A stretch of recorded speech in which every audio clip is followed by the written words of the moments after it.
rare and balanced view on politics in today's world.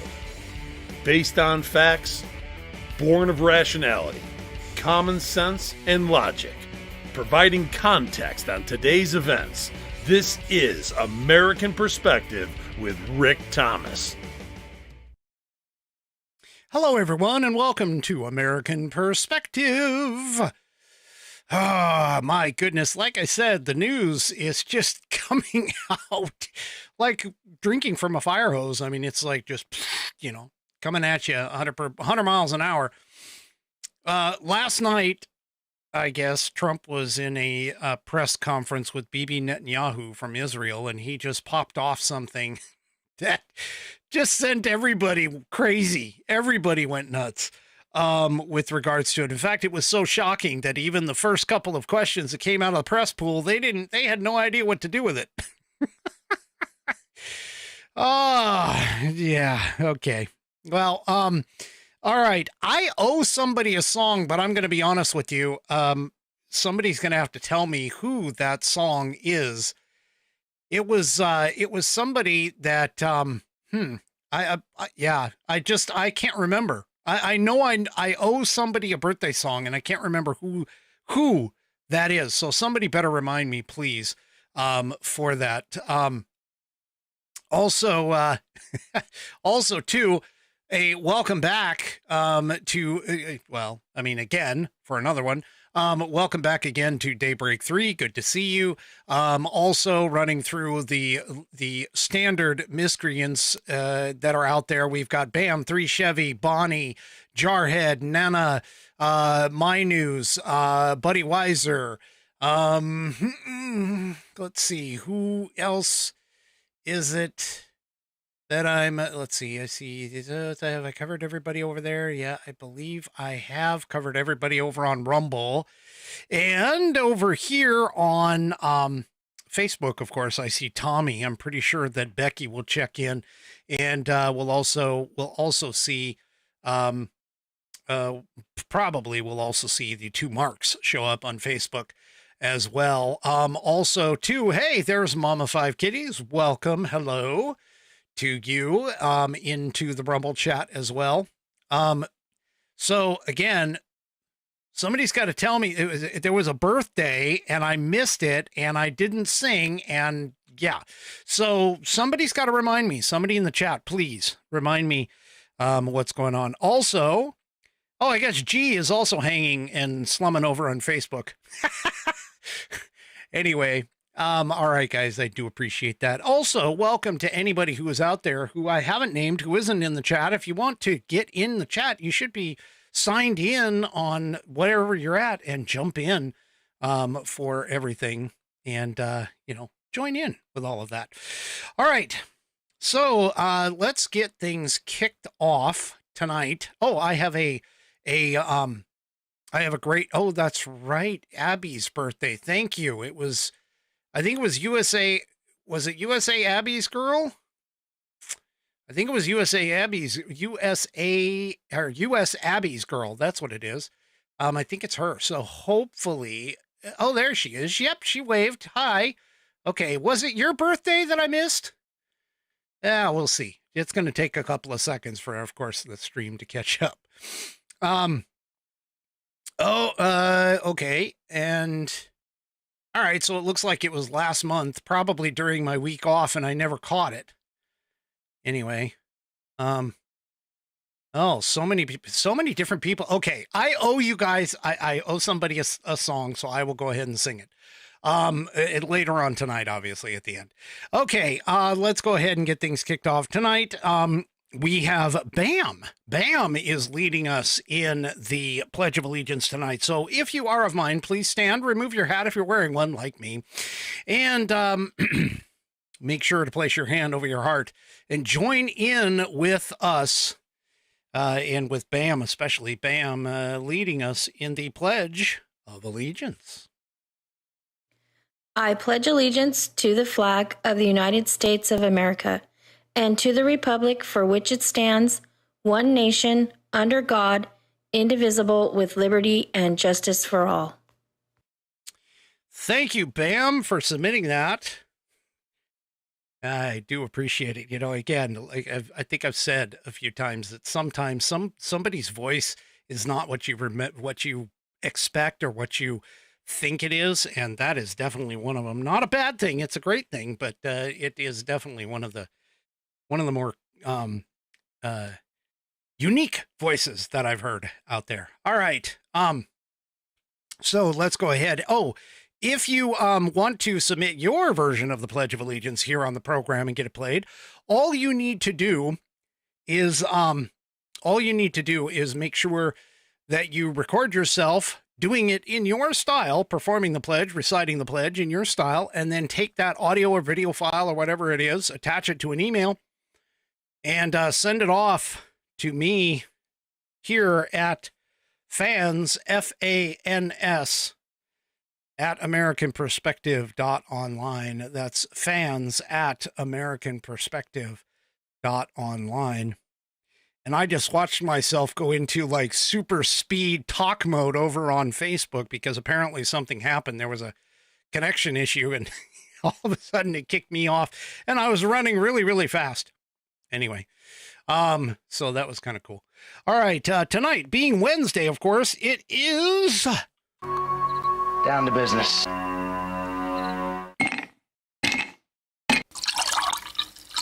That's the nectar of the gods, baby. That's right, it's Whiskey Wednesday. It's like Taco Tuesday, but for badasses. And tonight, I am drinking out of a brand new bottle. Mrs. Whiskey grabbed this. It was at the store. She saw it, and you'll see why she grabbed it for me. The bottle is just beautiful, but it's not your typical American whiskey, okay? Meaning that it's not a bourbon or a Kentucky whiskey. This is actually made out of Virginia, believe it or not. And here it is. It's called 50 Star American Single Malt Whiskey. It's a product of the USA. And as you can see, it's got the wonderful red, white, and blue wrapped around it. It's got a great little story on the back with it, but we're going to give it a try here in just a second. But it's a American single malt whiskey made out of Virginia. And of course I have it in because it's Wednesday, True Grit Roots Network. That's right, TGRN. They're our headliner sponsor here in just a minute, but in the TGRN glass with, of course, the stones, because S3 Chevy is fond of saying it takes stones to drink with whiskey. So here we go. First sip, first drink. Ooh.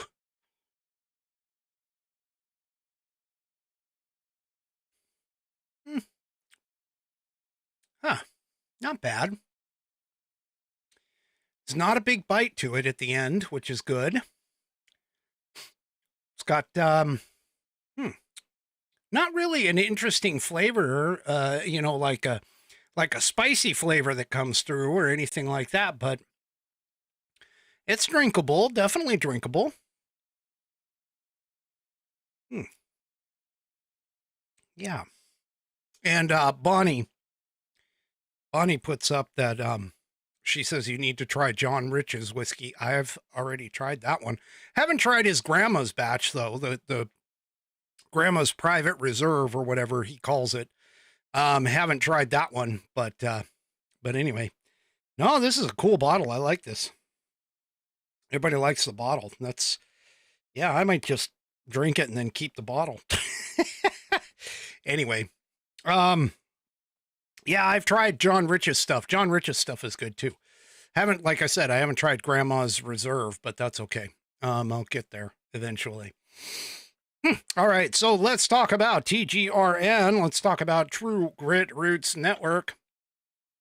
And of course, TGRN.net is our home on the web. You can go to TGRN.net. You can listen to us or listen to our signature channel, Walter Trout Blues Rock Radio right now, right through your browser, or you can download our app, listen to it on your phone, or if you already have the Live 365, the Odyssey, AUDACY, or the iHeartRadio app, you can find us in their catalog of digital radio stations as well.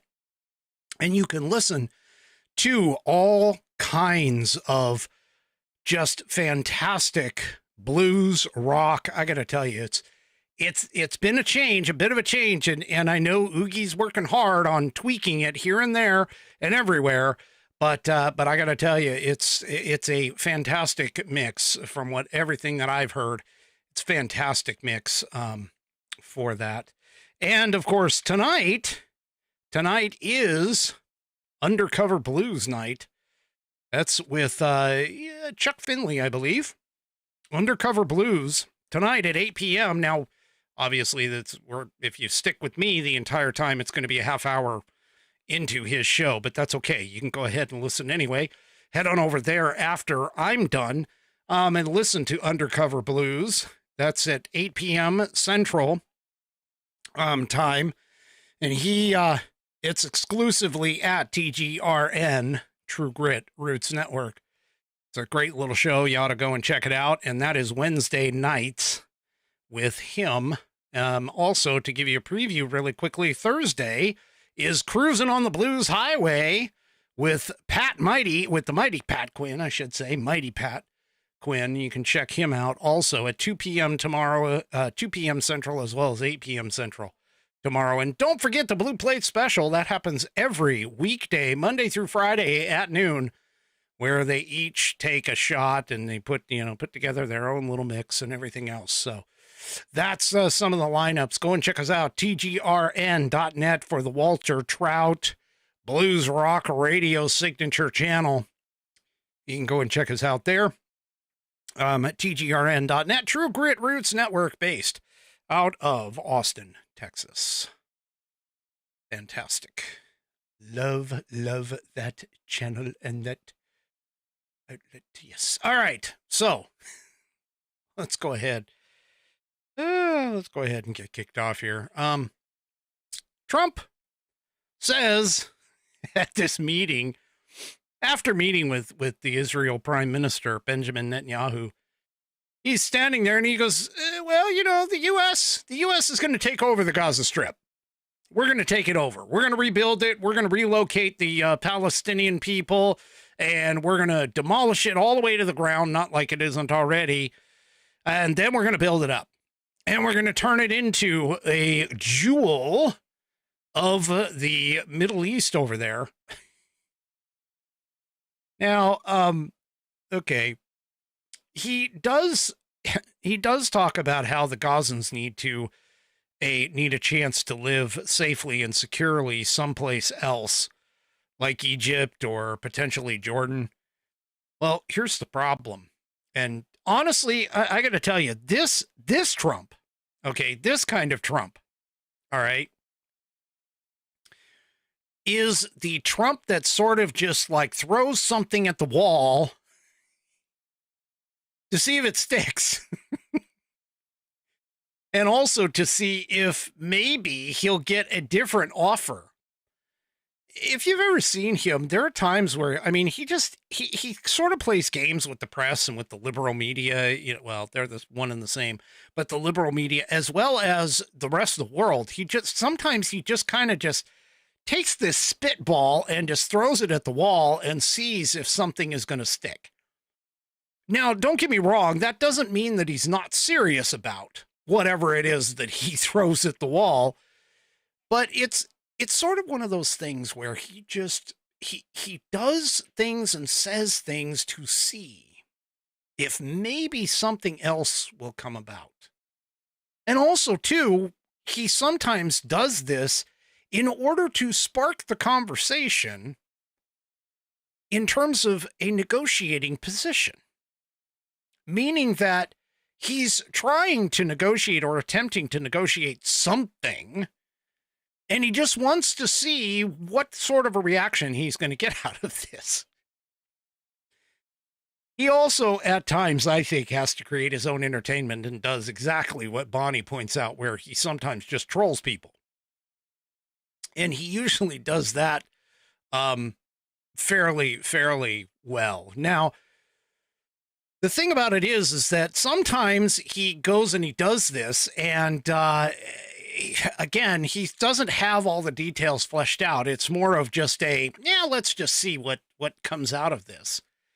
And realistically, he's talking about, in this particular case, as is pointed out in the Epic Times, he says, we'll own it.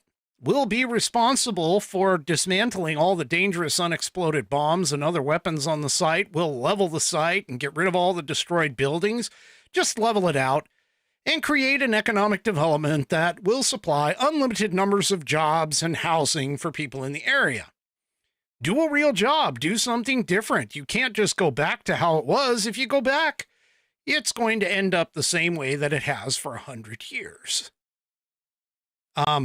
And there was a reporter's question with regards to the future plans. Trump said that the Palestinians would be able to live there, as would Jews, Arabs, and others from the Middle East.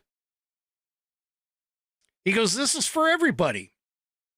He's like, I don't want to be cute.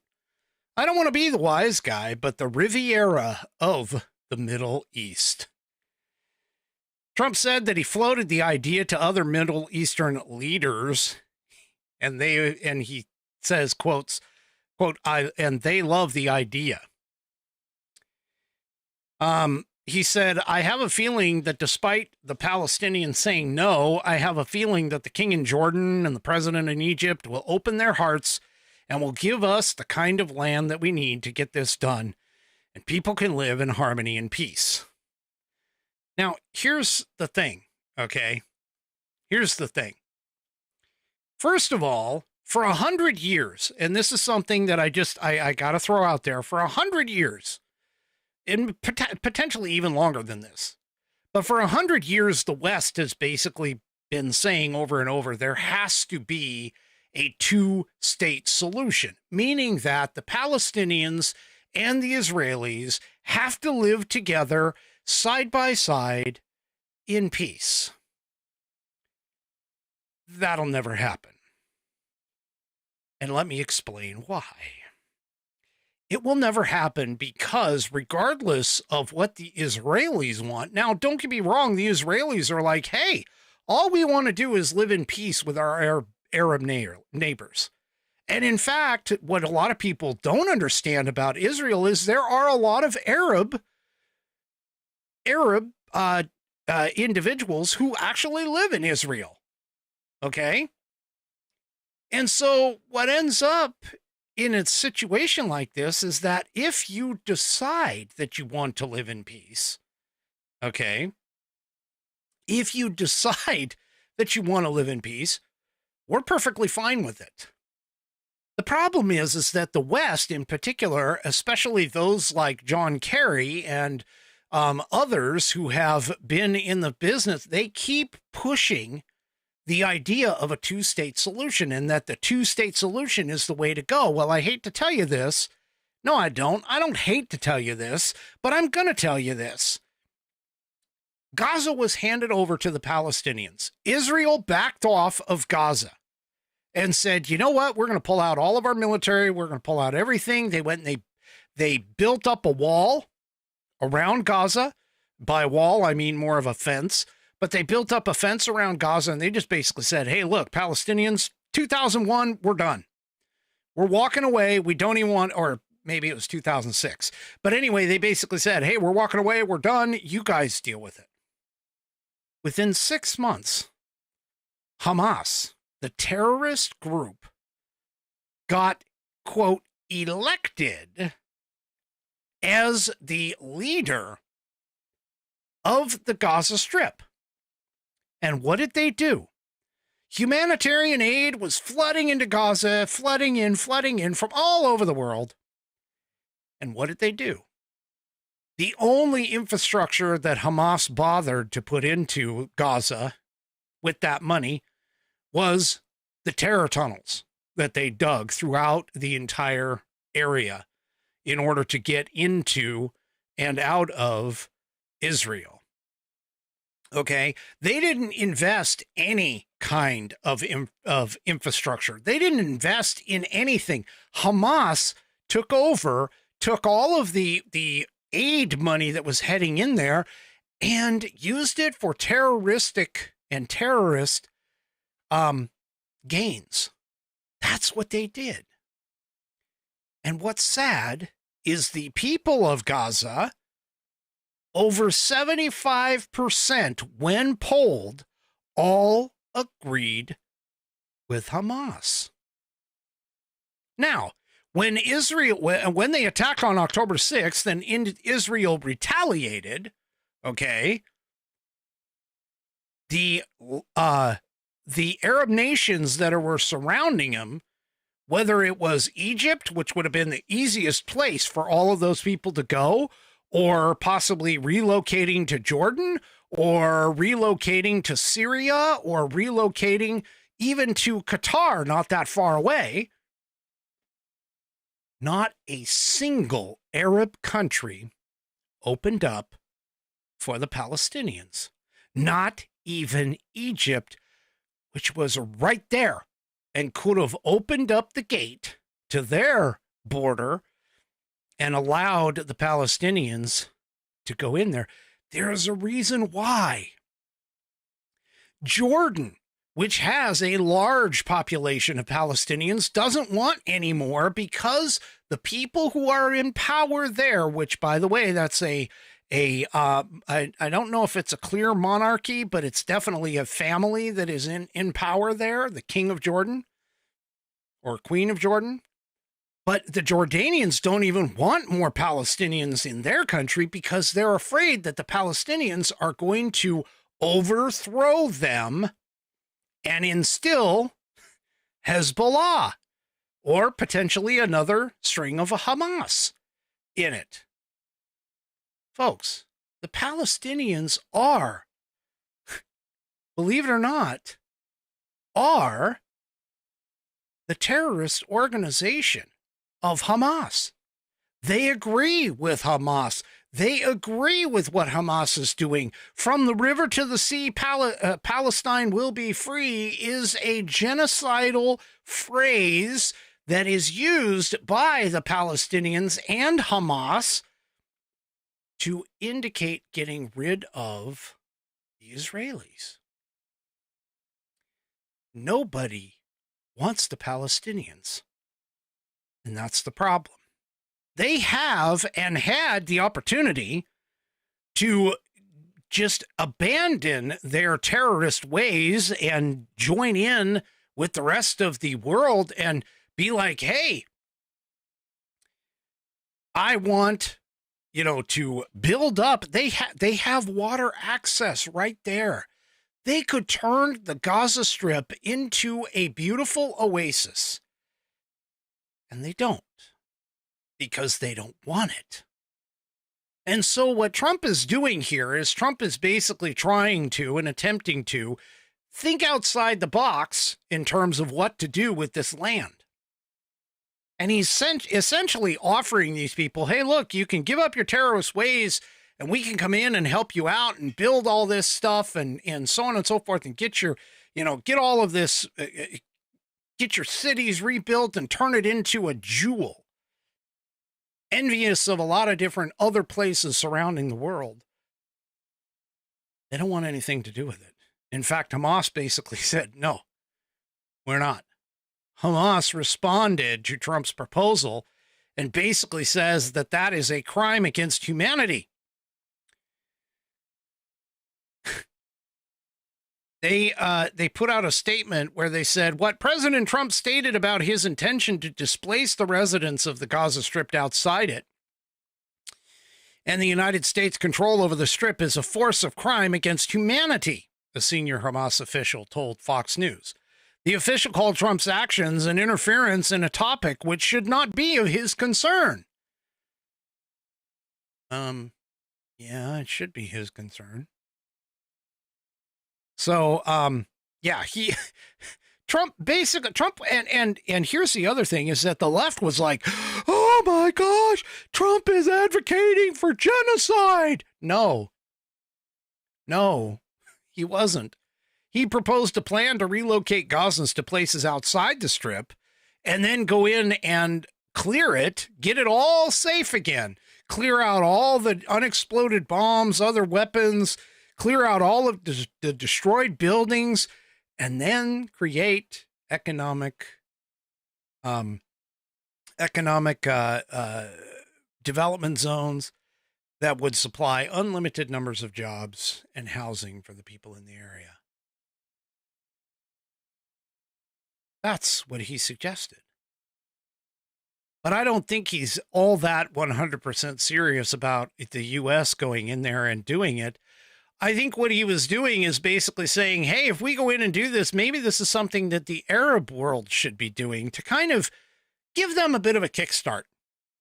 And by the way, the Arab world has responded and said, yeah, that's not a good idea. So we'll just kind of have to see. We'll just kind of have to see what happens here. Now, there are some top Israeli experts who actually see the benefit to Trump's Gaza plan. Several pro-Israel experts who focus on the Middle East believe that Donald Trump's plan will be challenging yet beneficial. Jonathan Schanzer, this is in the Daily Wire, who is the senior vice president for research at the Foundation for the Defense of Democracy, said Americans would not be embraced in Gaza without the help of the Arab countries like Saudi Arabia and United Arab Emirates. He said, a plan that would include the Saudis and the Emiratis would be more welcome by the rest of the region, but there is no Arab participation. So Trump has now forced their hands. Now we wait to see the Arab reaction. Notice that term. So now Trump has forced their hands right here. Do you honestly think that maybe that was Trump's intention all along?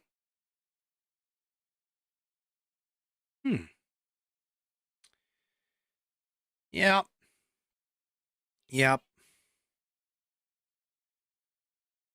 Here he goes.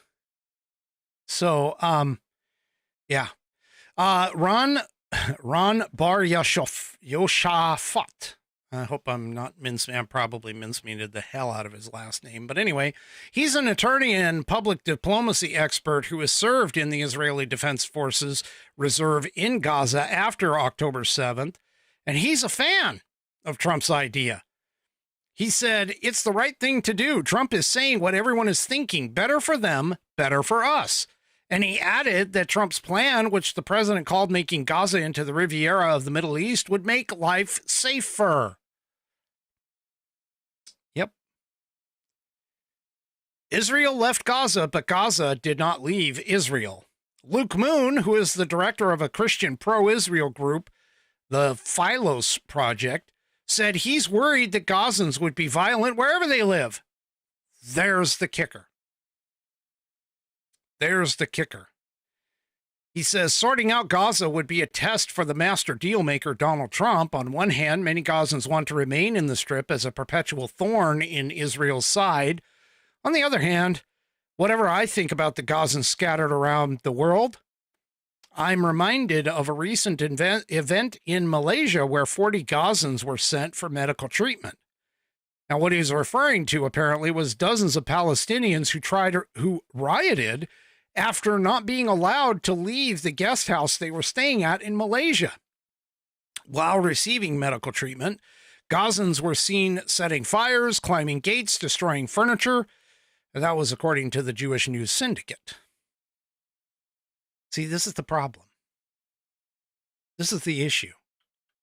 The Gazans, the Palestinians, don't want peace. You cannot bring peace when one side is hell-bent on destroying and completely annihilating the other. And this is why this whole thing might be just, again, throwing a spitball against the wall and seeing what sticks. Now, if the other Arab nations, like the United Arab Emirates and the, what was the other one? The Saudis would step up and help, okay, maybe they can get peace there. Now, a lot of the left and a lot of the people who are watching over this and saying, you know, Trump's wrong. Trump's been wrong about this all the time. The two-state solution's the only solution. Yeah. Well, let's just point this out. When he moved the embassy from Tel Aviv into Jerusalem, everybody said, oh, that's going to spark the Middle East war. Yeah, nothing happened. When they told Donald Trump in his first term that he couldn't have a peace deal, he almost got the Abraham Accords completely signed until Biden screwed it up and dropped it. See, Trump is a out-of-the-box thinker. And he is one of those types where he's basically follows the subscription, like most of us who are halfway intelligent. He follows the subscription that if you keep doing the exact same thing, yet expecting a different result, that is the very definition of insanity. So, anyway, but he opened it up. Yeah. Well, the left is so upset with Trump, it was only a matter of time. We're 2 weeks in, roughly, into his term, his second term as president. And guess what, folks? The Dems have made up another set of articles of impeachment. Here, this Texas Democrat Representative Al Green said on Wednesday that he plans to bring articles of impeachment against President Trump after he suggested that the U.S. should take over Gaza. Green said on the House floor, the movement to impeach the president has begun. I rise to announce that I will bring articles of impeachment against the president for, and this is what it's for, dastardly deeds proposed and dastardly deeds done. Huh? Wait, what? I don't remember the Constitution having dastardly deeds as a reason to bring impeachment. I seem to recall in the Constitution, it has something to do with high crimes and misdemeanors.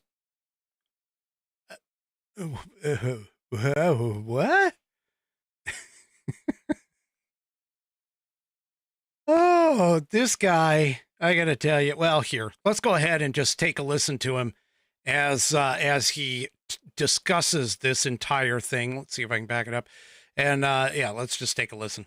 To whom it may concern, ethnic cleansing in Gaza is not a joke, especially when it emanates from the President of the United States, the most powerful person in the world, when he has the ability to perfect what he says.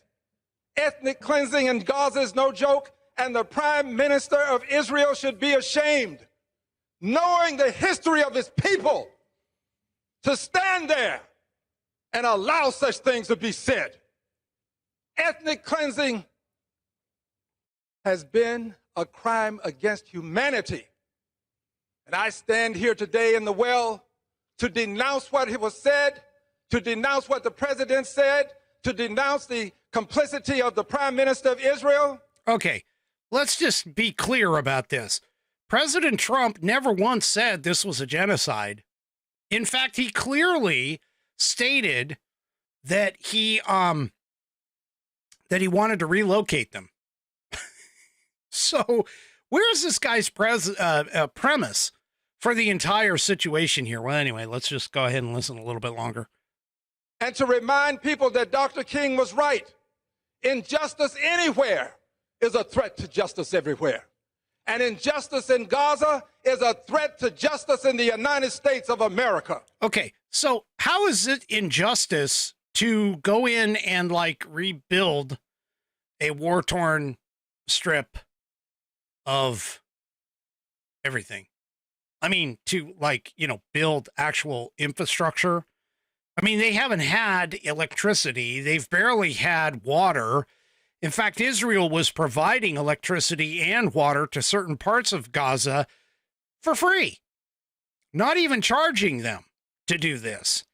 And anyway, I don't know where this guy gets off in all of this. But and I don't want to listen to the whole thing because we're about a minute in and it's like a 2-minute clip. But yeah, he apparently has now decided that the movement to impeach the Donald Trump. So yeah.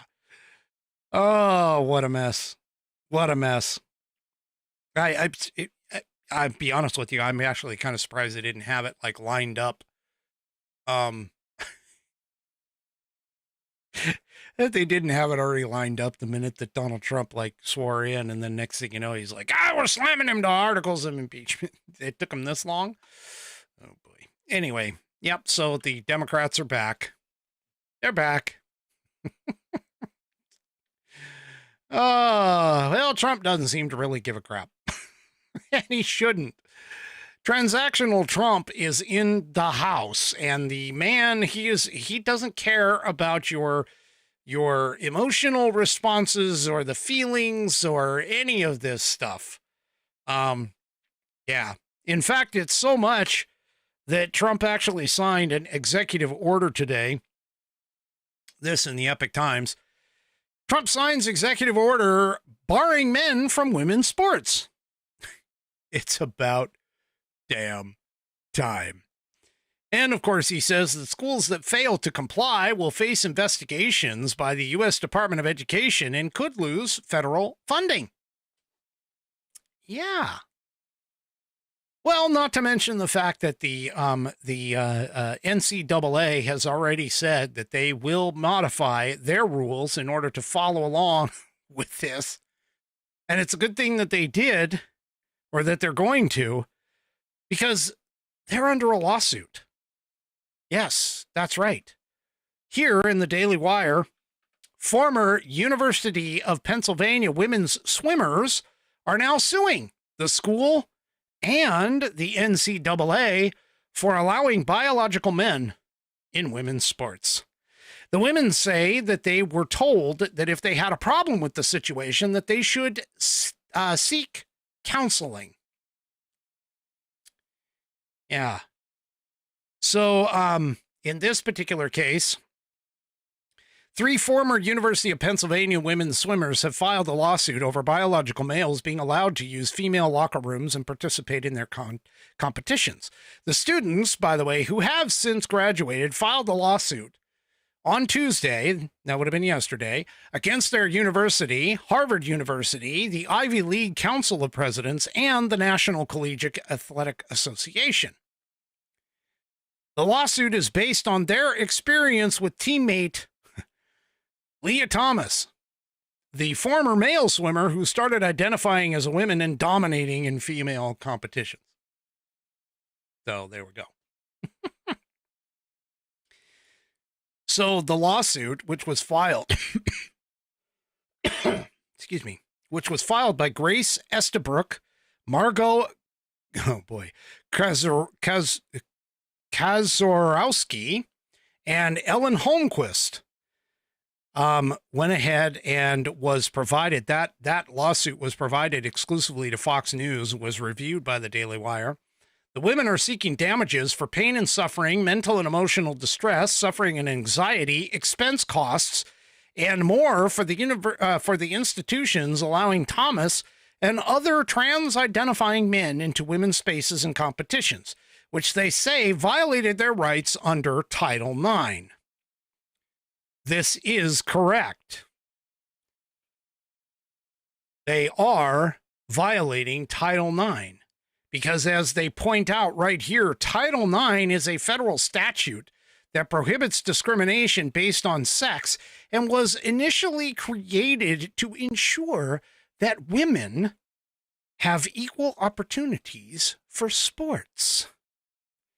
Yes, it was designed for the women to be protected. Now, The three women who have now suing have argued that being forced to change clothes in front of Thomas, who still has male genitalia, in other words, he's got twig and berries, folks, left them repeatedly emotionally traumatized. It can take around 30 minutes for a competitive swimmer to get into their skin-tight swimsuits, meaning that the women had to spend at least that much time in a vulnerable position in front of a biological man who was also changing. Yeah. So, yep. We'll see how far this goes. I'm sure that it's going to go quite a ways, to be honest with you. I hope they win. Hands down, destroying everything for sure. I definitely hope that they do for that. All right. So, so the Epic Times posted, and of course everybody knew this last night because the venerable Buddy Weiser announced it immediately as soon as it got put into place. But the Senate has confirmed Pam Bondi as Attorney General. She has now been sworn in, and she swears that the weaponization of the DOJ is over, as far as that goes. Now, it appears, when we're talking about these confirmations, it appears that both RFK Jr. and Tulsi Gabbard look like they are likely, not going to say 100%, but are on the track to likely get confirmed as well. And so it appears that as far as his cabinet is concerned, that many of his appointees are going to get confirmed to their cabinet positions. We still don't know much about Kash Patel because Kash Patel is still in committee. Also, too, I understand that the Senate, as of right now, is doing some sort of a 30-hour filibuster-ish kind of thing. One of my senators, the moronic, idiotic, ignoramus, moron, I can't say it enough, moron, Senator Patty Murray, posted on X about how she was proud about the fact that she stood on the Senate floor and talked for an hour in their 30-hour whatever kind of whatever it is. Anyway, so yeah. And as Jarhead 13 points out, Bondi's first act out of the gate was to cut off funding for any of the sanctuary cities that are out there. So, yeah. Anyway, what Bonnie? What?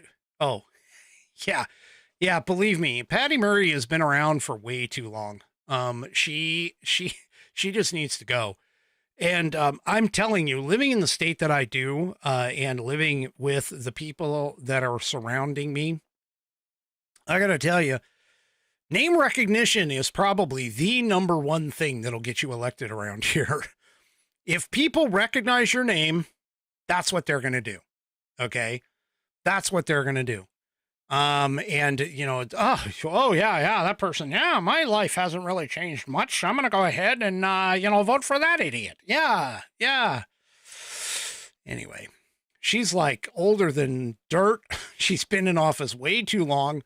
Same thing with Maria Cantwell or Cantwell. Sorry. Maria Cantwell, is the other senator that we have. Both of them need to go. They just need to just get out. But anyway, so the Senate voted on February 4th, confirmed, Pam Bondi, and it was a 54-46 vote. It came about a week after the Senate Judiciary Committee voted along party lines to advance her nomination. Bonnie asks if Senator Patty Murray is like Waters. Well, she doesn't look like a seriously wrinkled prune, but yeah, she's probably about as old. So anyway, and no, I am not going to wrangle alligators. Alligators and crocodiles are not my friends. They look good in a boot, but that's it. I'm not going to be, who is it? The crocodile hunter, you know? Crikey. He's a big one, ain't he? Oh, he looks mad. Yeah, I don't think so. Anyway. Just having a little fun with my rumblers. All right. So let's move on. So apparently, and I talked about this earlier this week, and maybe late last week, I don't remember, but you remember the Donald Trump plan of telling everyone in government that, hey, if you don't get on board with me, you can just sit at home and collect your paycheck, collect your benefits until September. Just don't show up for work. Just tell us that you're done, that you retire, whatever, and you can collect your pay and benefits up until September. Well, apparently that particular buyout plan is what they call it. Those buyout plans, they didn't get extended to the CIA. So the very first movement that Ratcliffe did, he personally decided that he also wanted the CIA to be involved with this. Yeah, so he sent out not just to selected employees, not just to certain employees of certain departments, he sent it to everybody. And he basically sent it to the entire CIA staff on Tuesday. And the email that went out tells employees that they can quit their jobs and receive roughly 8 months of pay and benefits. Hadn't been made available to most national security roles in basically apparent cognizance that their critical function to the service of the nation. But John Ratcliffe personally decided that he also wanted the CIA involved.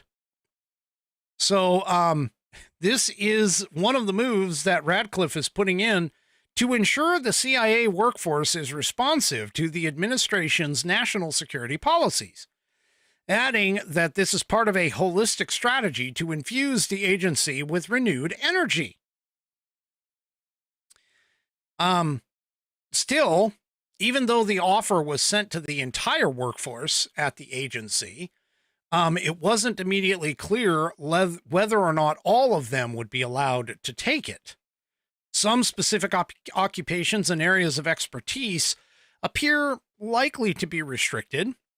One of the sources familiar with the offer said, suggesting that the offer is actually far less sweeping than in the regular civil service agencies that are not considered to be doing national security work. There's also a caveat for Ratcliffe to retain flexibility to work through the timing of officer departures in critical areas, according to another source familiar with the matter. So even though he sent it out to everybody, it looks like he's putting some restrictions on there, which, I mean, let's be honest, there are probably some specific areas that you just don't want to all of a sudden pull a deep cover mole somewhere and just say on, say, Saturday, hey, you sent me this email and it says that you're done and fired. Okay, well, yeah, we're cutting you loose. You're finished. If you can make it back here to the U.S., all well and good. Otherwise, see ya.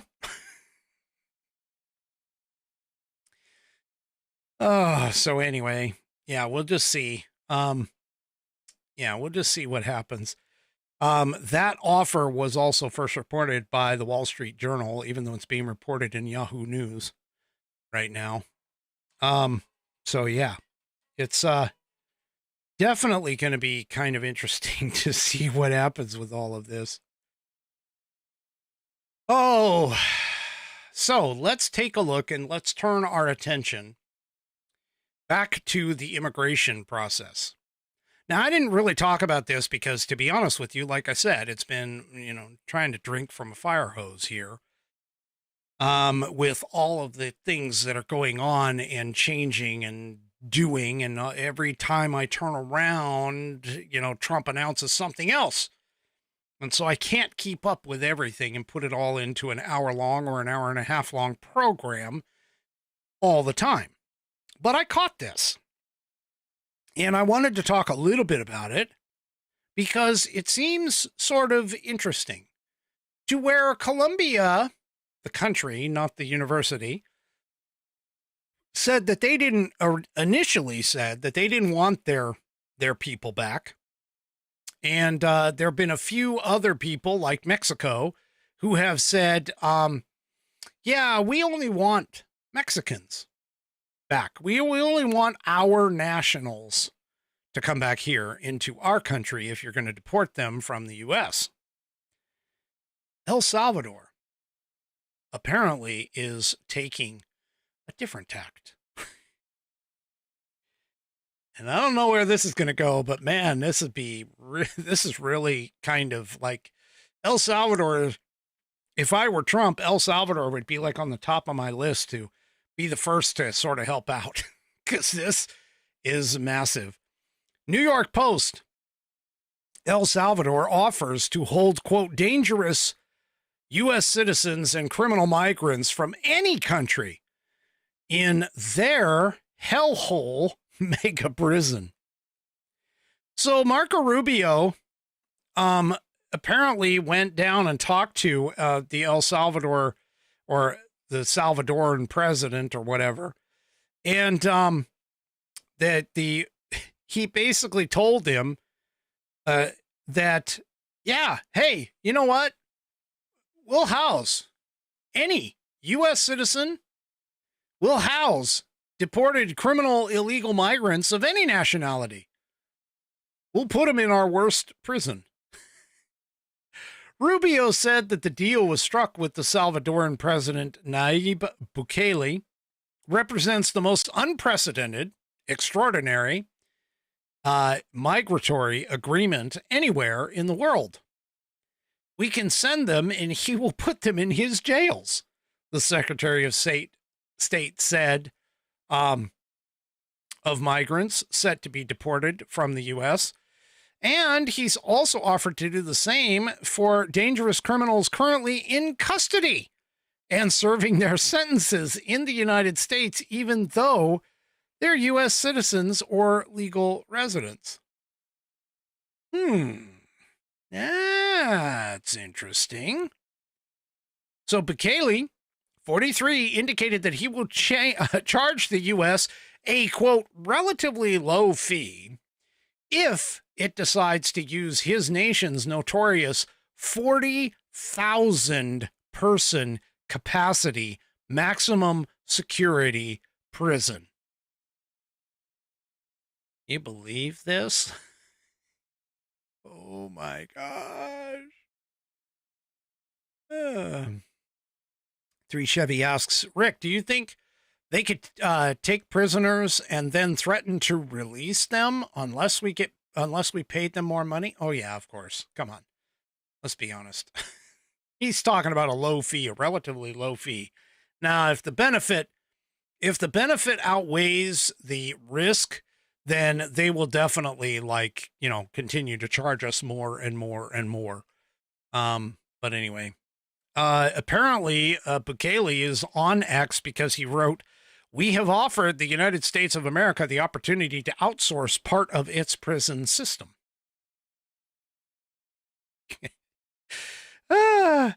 He says, we are willing to take in only convicted criminals, including convicted U.S. citizens, into our mega prison, which is called CECOT, C-E-C-O-T, in exchange for a fee. He added the fee would be relatively low for the U.S., but significant for us, and make our entire prison system sustainable. El Salvador's Center for the Confinement of Terrorism, which is what that CECOT stands for, is one of the largest prisons in Latin America. Photos released by the government of El Salvador last year showed prison guards in riot gear moving shirtless, heavily tattooed inmates around the facility where groups of detainees appear to be housed together in cramped cells.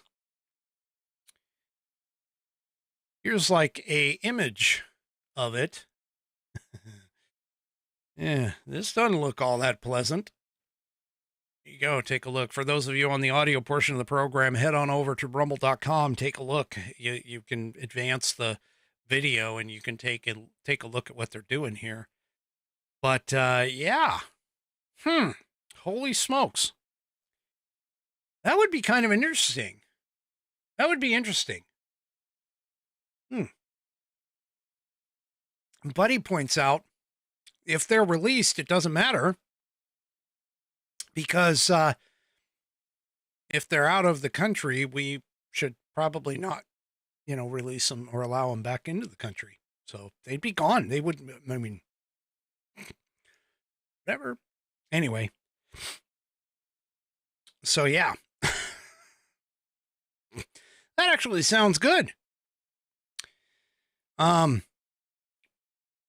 Yeah. And the reason for this, of course, is that President Trump suggested in a speech to House Republicans last week that he's keen on removing violent criminals and repeat offenders from around the country, and not necessarily only those in the country illegally. So it's kind of interesting that they asked that this offer has now come in to this. Oh, here's another closer up picture of a group of detainees. Look at those tats. Yeah, they're gang tats and everything else. I mean, seriously, they've got shaved heads. Some have shaved heads. They all have like very short haircuts. But, yeah. I don't know.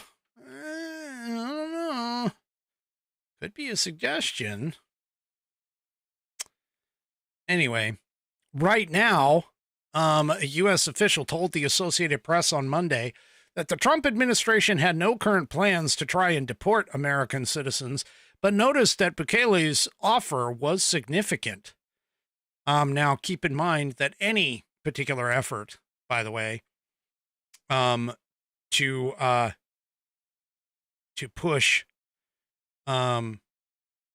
or to deport American citizens would almost certainly be met with significant legal challenges about it.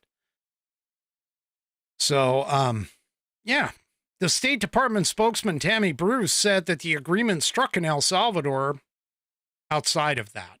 All right. Will make both countries stronger and safer and more prosperous.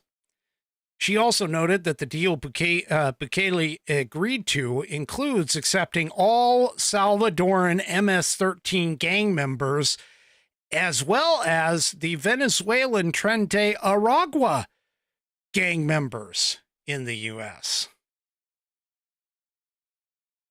Now, I could see potentially Donald Trump saying, you know what? We're just going to send the Venezuelan gang members and the Salvadoran gang members. We're going to send all those down to your massive prison. Okay.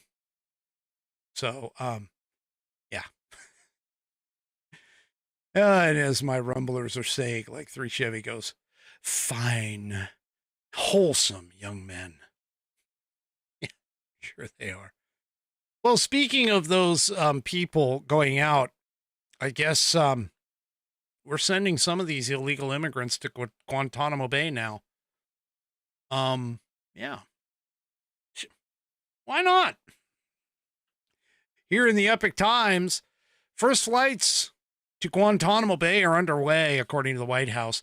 The action follows a January 29th memorandum directing Defense and Homeland Security departments to prepare Guantanamo Bay to house up to 30,000 illegal, I'm going to call them aliens. I mean, they're not immigrants. Give me a break. They're aliens.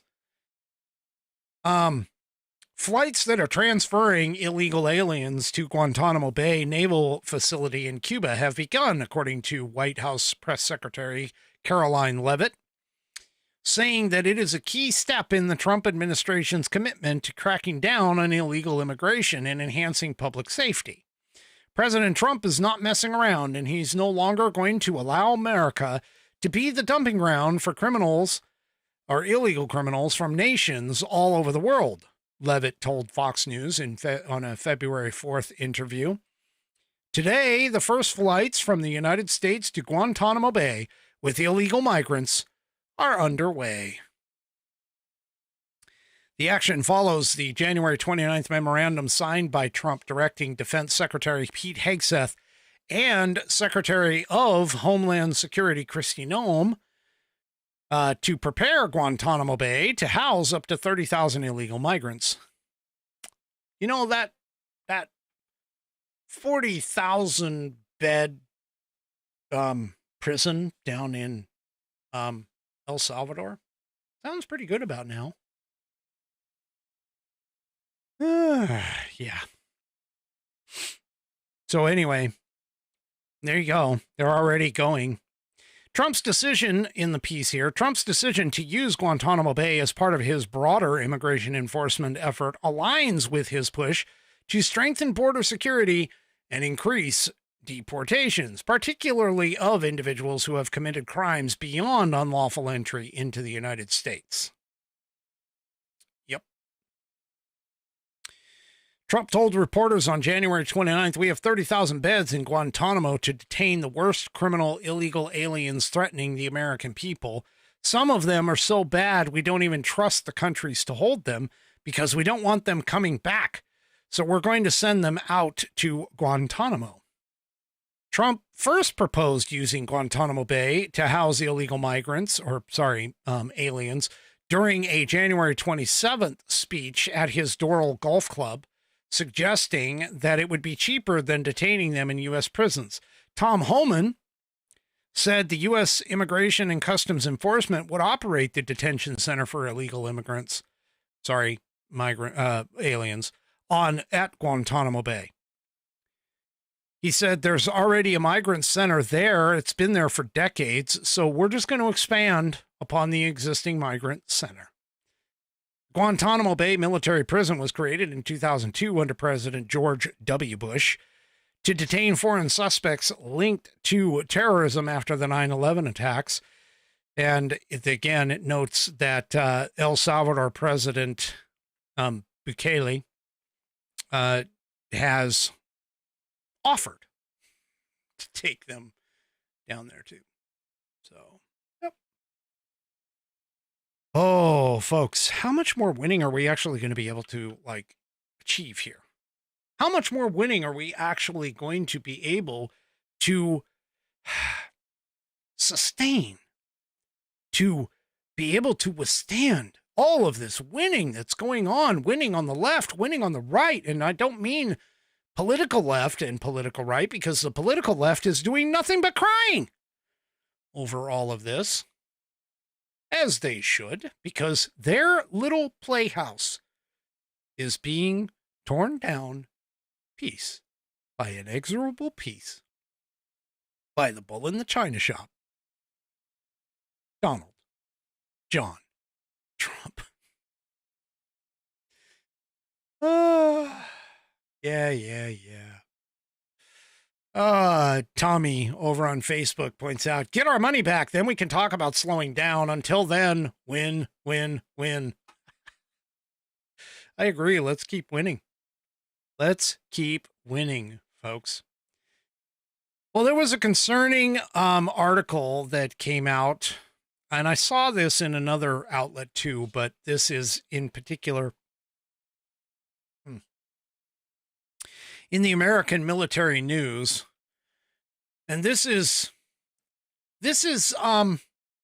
kind of disconcerting.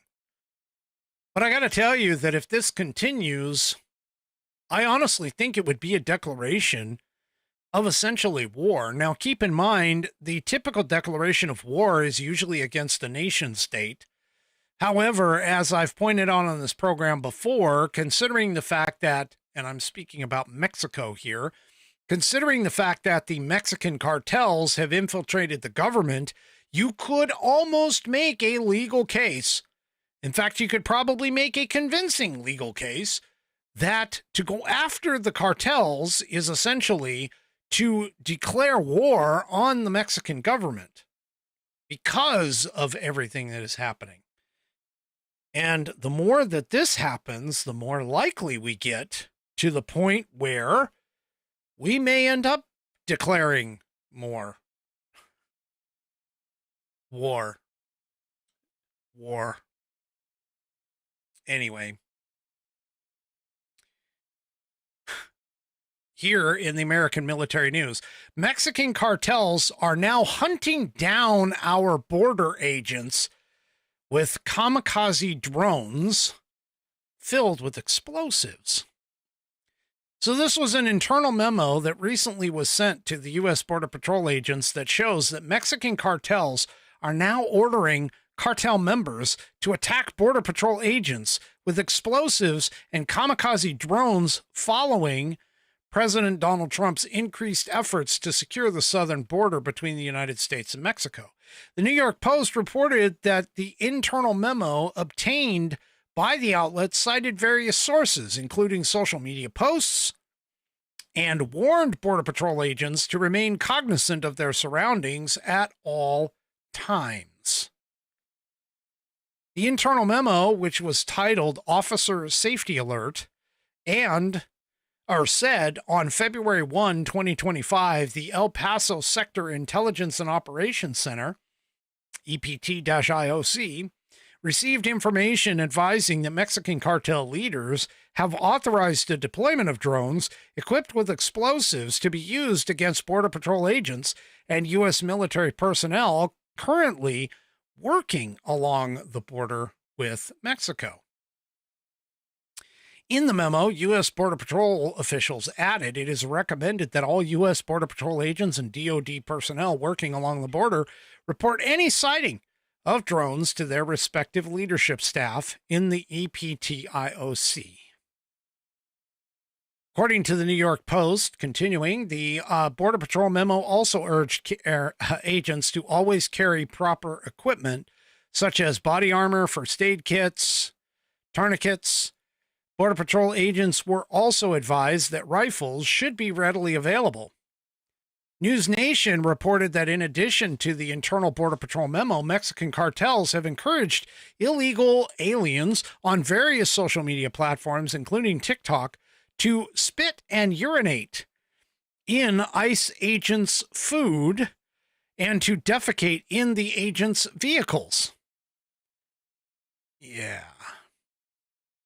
According to the outlet, other social media posts have encouraged assassins to target Border Patrol officials. Additionally, Tom Homan told News Nation that leaked information regarding the federal government's ICE raids and deportation efforts across the country has forced officials to make changes to operations due to safety concerns for the U.S. agencies. Now, that actually brings up a good point. I haven't brought this one up, but this is another article that presented itself that I considered for tonight, which was essentially that the information that is being passed out to or on these ICE raids in some cases is going out on the very radio stations that George Soros bought up here recently. Remember a while ago we were talking about how George Soros went and bought up a bunch of radio stations. I believe it was actually from Audacy, AUDACY. And the FCC was fast-tracking his acquisition of those. Well, apparently now some of his radio stations have been revealing ICE raids and tactics and things of that nature. And so now I've heard, not confirmed, but I've heard that the Department of Justice is going to investigate those radio stations. That he's going to investigate those radio stations for illegal activities, for revealing ICE detentions and detention centers and things of that nature. So, yeah. Oh, also keep in mind, Soros is a big benefactor of USAID, which people are, yeah. Yeah, so we'll just have to kind of see what the heck happens with that. All right. So, apparently, shifting gears from Immigration and Border Patrol over to the FBI. Apparently, the gathering of information for the FBI agents who were investigating January 6 cases received a little pushback. And by pushback, I mean that several agents sued the U.S. Department of Justice with regards to their potential firing. And so now the DOJ reportedly will not fire some of the U.S. or some of the FBI agents who acted ethically in those January 6th cases. FBI agents, and this is in the Epic Times, FBI agents involved in investigations on January 6th, or on the January 6, 2021 breach of the Capitol will not be punished if they were just following orders and acted ethically, according to a top U.S. Department of Justice official who spoke about this today. Acting U.S. Deputy Attorney General Emil Bove made the promise days after the DOJ requested information about thousands of FBI agents involved in the probes of the events on January 6th. Bove said in the memorandum to employees, "Let me be clear, no FBI employee who simply followed orders and carried out their duties in an ethical manner with respect to January 6th investigations is at risk of termination or other penalties." Bove said that the only workers who should be concerned are those who acted with corrupt or partisan intent. Now, I have a question. With regards to all of this. How are you going to know what their intent was? I mean, seriously, intent in just a regular crime, a regular criminal investigation, intent is increasingly hard to prove. So how is this going to prevent these people from essentially saying, no, that wasn't my intent. My intent wasn't to go after these people. My intent was to just follow the orders of the superior above me. Trying to understand where the idea might come in, where you can just basically say, hey, you know what? If you were just following orders, I mean, yeah. Well, there's this little thing in the military. It's called the DOJ. Okay? Sorry, not the DOJ. The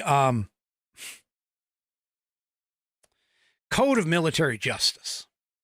The UCMJ, the Uniform Code of Military Justice. And in the Uniform Code of Military Justice for the military, it basically outlines that you do not have to follow unlawful orders. Okay? That you do not have to follow unlawful orders. And so that basically means that in a wartime situation, for an example, and this is an extreme example that I'm about ready to play out, but that's okay. If in a wartime situation you capture civilians and they are unarmed in a war, you're in a war zone, you're not even too sure whether or not they are actual combatants or civilians, you don't really know, but they are unarmed. And your boss, your sergeant, your platoon leader, whatever, tells you, because of the fact that you don't know, you're not entirely sure, that you should just go ahead and wipe them all out. And keep in mind here, they're unarmed. In fact, you might even have them bound and gagged. You might already have them detained, but all of that adds up to the fact that it is an unlawful order for your lieutenant or sergeant or whoever to basically just say that you are to murder these people. Okay? That you are to murder these people. that would be considered an unlawful order because it goes against the principles of the Constitution of the United States to which you swore to uphold and defend. And realistically, you should have a good grasp of what the UCMJ presents to you. That would be considered an unlawful order. To be told to go and just murder somebody, even when they are not holding a weapon or they're not presenting any type of a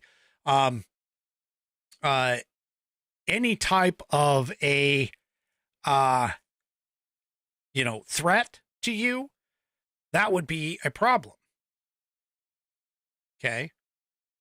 So again, now don't get me wrong. If you didn't defied the order, you'll probably get brought up on charges and so on and so forth. But again, keep in mind that would be considered an unlawful order. And so you would have some protections through the UCMJ. Now, Jarhead 13 asks the question, but who makes the decision as to whether an order is unlawful? Well, that's the point. That's why you, as a soldier, have the ability to sort of make that decision. I mean, if something is kind of questionable, you're probably going to lose. But if it's honestly a clear unlawful order, something that goes against, the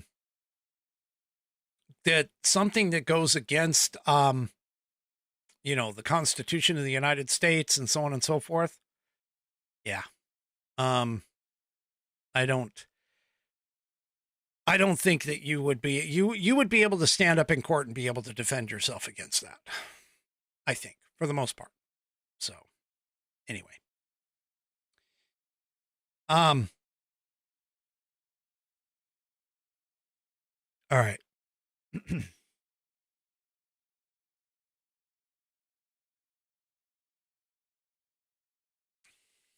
So, continuing in this piece, an FBI spokesman told the Epoch Times in an email after the request was sent, because there was a request, that it was working to respond. The spokesperson said the FBI will work within the law and policy to respond to official requests for information from the Department of Justice. To be clear, the FBI does not view anyone's identification on one of these lists as an indicator of misconduct. So, there you go.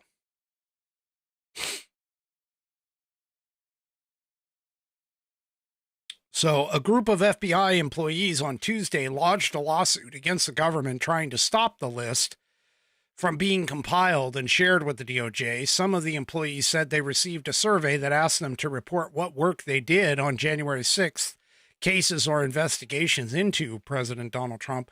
The survey's questions included asking what each employee's title was when they participated in the investigations and their last activity related to the probes. Now, the DOJ itself has not responded to requests for comment on the suit. A hearing on the matter is scheduled to take place tomorrow. So we'll just have to see what's going on with that. Bove said in a Wednesday memo that he initially asked for the names of Washington-based FBI employees who took part in the January 6th investigation, but that he had expanded the demand for all FBI personnel who worked January 6 cases after the FBI's acting leadership refused to comply with the first request. The FBI itself declined to comment. So, yeah, we'll just have to see. We'll have to see what happens here with all of that. All right, folks. Well, let's go ahead and get on to the next thing, which everybody loves this. Just make sure I've got my line up here proper. All right, so let's go ahead and move on because we're counting down the time here. We're almost done with the program, so let's go ahead and move on to tonight's pet of the week.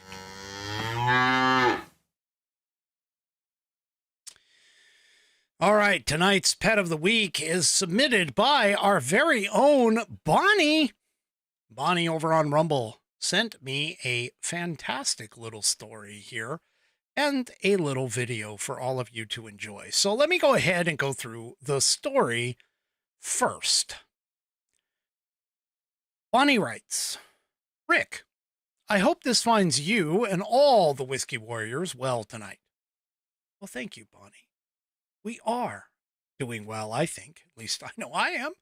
Anyway, she continues and says, this is a video of our sweet Lily girl who was given to our youngest son on his 10th birthday. They bonded quickly and loved each other dearly. When Sean went away to the Navy, she so missed her brother, but she bonded with everybody, so she was okay. She loved everyone that she met and never growled unless it was someone that might harm us. She loved to go camping. She loved riding in the van. And she loved to go to Sonic and have a hamburger. Bonnie, sorry, I digress, but I hope there wasn't like a lot of bread with it, that you gave her just the patty. I do the same with Angus. I try and take the bun off, and just give him the meat. So, all right. So let's see. Okay, let me continue. She played with any dog of any size. She would even lay down and play with the small dogs. She loved to swim in the pools when we would go to a friend's house. And she was always very well behaved, she was always a very well-behaved, very large dog. When we moved to Florida, we took her to the ocean, and at first she was kind of scared, but with her dad by her side, she had no fear. Here's Landon's comment. Landon did not like the ocean. That's okay. I understand. Angus doesn't like water either. He won't even go near the water. In fact, he fell in, just a quick story before I continue with the letter. Angus had fallen in to a little pond that was made out of a stream, in a swimming hole, basically, one time. And my son, he panicked, and my son had to like grab him and lift him because he slipped off the log, and he started panicking. And so my son had to grab him and put him back up onto the log, and onto the dry land so that he could get out of the water. He hates water. He hates getting baths. He hates all of that. Anyway, so moving on. To continue with the letter here.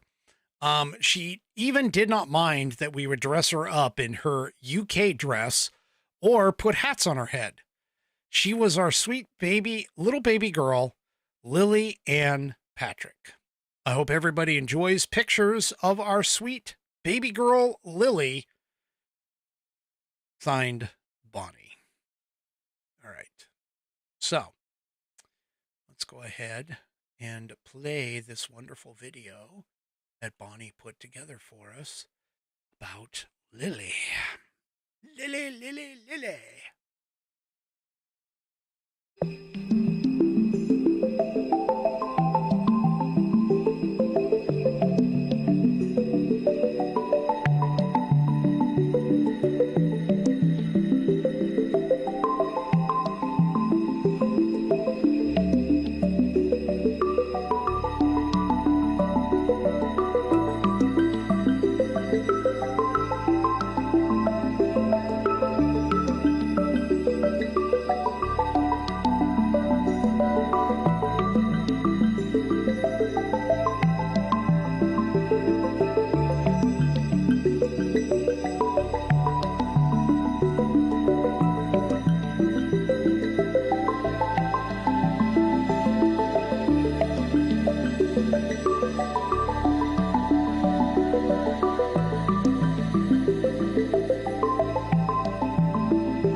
there you go. That was all about Lily, sweet Lily girl.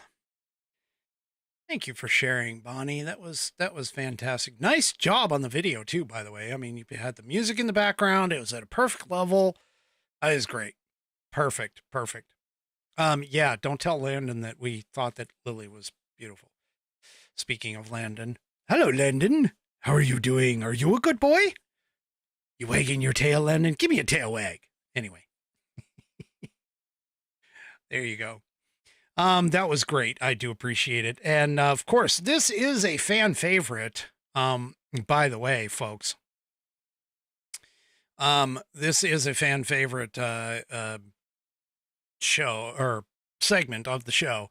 So do me a favor. If you have your own pet, okay, if you have your own pet to submit, and again, as you just pointed out, or as we just saw, the pet doesn't have to be like in the present tense here. You can do a memorial for your pet as well.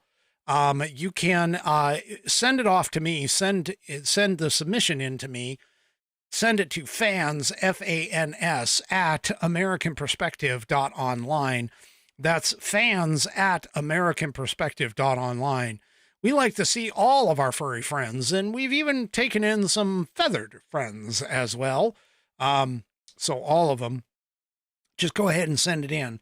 It happens every Wednesday at the very end of the show. So send it on in, get them into me. I have nothing for next week. So there you go. You've got a full week.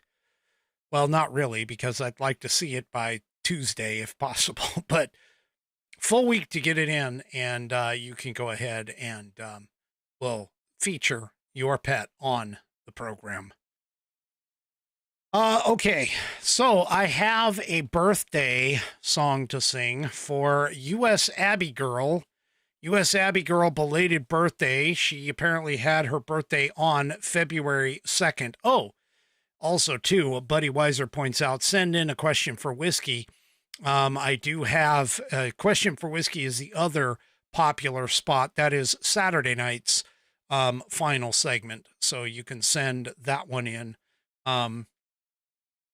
You can send that one in to the same place, fans at AmericanPerspective.online. But all right, let me go ahead and warm up the voice here, because I've got to send out a special belated birthday message to U.S. Abby Girl over on Rumble. So here we go. Happy birthday to you. Happy birthday to you. Happy birthday, dear Abby. Happy birthday to you. All right, folks, that is it for me for this evening. Happy birthday, by the way, Abby. That is it for me for this evening. Do me a favor. If you haven't already, head on over to rumble.com, get yourself an account. And once you get signed up and signed in, make sure you find the American Perspective channel and hit that green follow button to get notified every time I go live. Don't forget, before you take off, hit all those likes and thumbs ups and everything else across all of my outlets, whether it is Facebook, YouTube, X, and of course the aforementioned Rumble. We will see you tomorrow night, 5 p.m. Pacific, 8 p.m. Eastern Time, right here on American Perspective. Have a great rest of your evening, and good night, everybody. The previous broadcast was produced and is owned by Active Eye Media LLC. All rights reserved.